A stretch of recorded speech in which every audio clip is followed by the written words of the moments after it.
Let me explain why this AFCON in Morocco is going to be the biggest AFCON yet. With a World Cup on the horizon and Africa firmly in the global spotlight, this tournament carries a different kind of weight. But before we even get into the football, I want to speak directly to the Africans watching. Because as a Latino, I think I understand a little of what that experience feels like. Here in the US, us Latinos were often boxed into that single word, Latino, as if Argentina and Honduras are interchangeable, as if history, culture, and identity fits into one box, and far too often, it seems like Africa gets treated the same way. Here's a fact: Africa is the most diverse continent on Earth. Countless languages, thousands of ethnic groups, every major religion. Civilizations that date back to the birth of humanity itself. Empires that rose and fell long before much of the modern world even existed.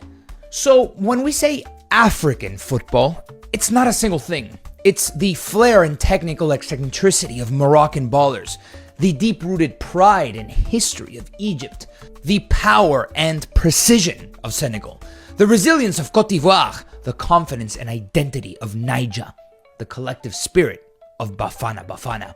You got what I'm saying. And then there's the diaspora, something that's often used to discredit Africa. If you ever catch yourself saying, well, he wasn't born there, or he's never lived in that country, take a step back, because this is a continent that was carved up by colonial borders, its people displaced, and its resources extracted. Migration didn't happen by accident. So when African nations embrace the children of that diaspora, it's not opportunism, it's continuity. You can take a child out of Africa, but you can't take Africa out of the child. Okay, now let's bring it back to today and to Morocco.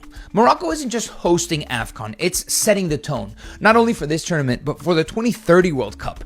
The infrastructure here is elite. I know this from firsthand experience. Stadiums, transport, tourism, public spaces, they're all modern, efficient, and on par with anything that you'll find in Europe. And this is only the beginning. So as this AFCON unfolds and as the World Cup expands, the rest of the world should be paying attention. Because Africa's rise on the global stage isn't theoretical anymore. An African team reaching the World Cup semifinal wasn't a coincidence. It was a signal.